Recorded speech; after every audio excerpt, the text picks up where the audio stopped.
Hi, and welcome back to the to our reading of The Religion of Tomorrow by Ken Wilber. I will be your host today. I've got my cat in the background, and he's black, so I expect all the bad luck in the world here. But you're welcome to check him out. He's just chilling up there.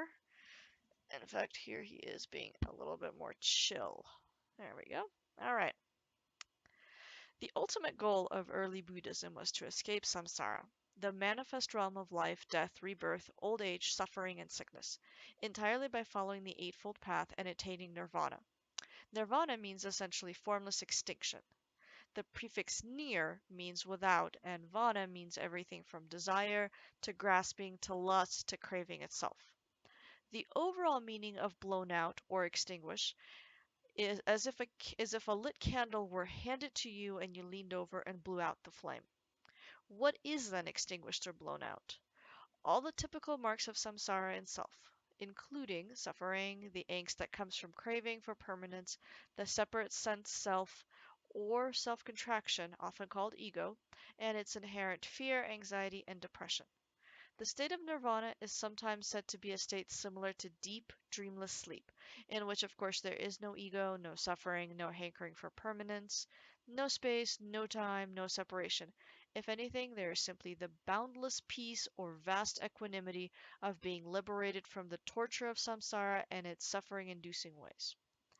According to some schools, there is even an end limit or extreme form of nirvana called nirad, complete complete cessation, where neither consciousness nor objects arise at all, and that might be thought of as an infinite formlessness of pure freedom. Be it as it may, the goal is clear: get out of samsara and into nirvana. According to Buddhist history, Gautama Siddhartha, Buddha is not a name but a title and means awakened, and was added to his name after his enlightenment, was raised as a prince with all the princely affluences of palace life, and with a father who protected him closely so that he wouldn't be exposed to the typical horrors of everyday life in India at that time. But then, one day, Gautama escaped from the palace walls, and in wandering around the surrounding city, saw three sights that severely disturbed him: a very sick person, an old and decrepit person, and a dead person. These are something that my palatial life cannot protect me from, he thought, and he promptly left the palace and began a 6 year search, studying under various holy men, looking for an answer to life's problems that he had witnessed while wandering in his city. But after 6 years nothing proved satisfactory, and exhausted and frustrated, he sat down under the Bodhi tree and vowed not to rise again until he had discovered the answer. Early one morning, glancing at the starry heavens, Gautama had a profound experience. "Aha! I found you! Never again will I be deceived," he exclaimed, as much with utter joy as complete exhaustion. What did he find? Whatever it was, it converted him from ignorance to enlightenment. Different responses as to what he saw and understood have been given by various schools, all of them believable.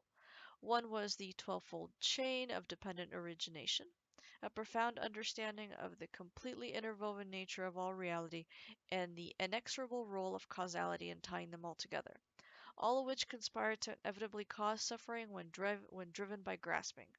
Another was the three marks of existence itself: impermanence, suffering, and selflessness, and the eightfold way to end their hold on the human being. According to Zen, Gautama had a profound satori, a deep awakening experience, awakening to his own true Buddha nature and his fundamental oneness with the entire ground of being. Or Dharmakaya, the ending of his separate sense self. And with it, suffering. Whatever exactly it was, it did indeed soon become formalized in the three marks of existence, the twelvefold chain, and the eightfold way. I begin to suspect Gautama really liked lists at this point. Gautama Siddhartha had sat down under the Bodhi tree an ordinary individual, and got up from it an enlightened or awakened being, a Buddha. When Buddha was asked if he was God or a supernatural being, he replied, no. What was he? Awakened, is all that he replied. Such was the basic form of Buddhism as practiced for almost 800 years, until it is Nagarjuna who began paying attention to the strange duality between samsara and nirvana. For Nagarjuna, this duality tore reality in half and didn't produce liberation, but subtle illusion. For him, there is no ontological difference between samsara and nirvana. The difference is merely epistemological. Apparently, that means in word only. That is, reality looked at through concepts and categories appears as samsara, while the very same reality looked at free of concepts and categories is nirvana. Samsara and nirvana are thus not two or non-dual, and this caused a major revolution in Buddhism thought and practice. So that is our second little bit of this book.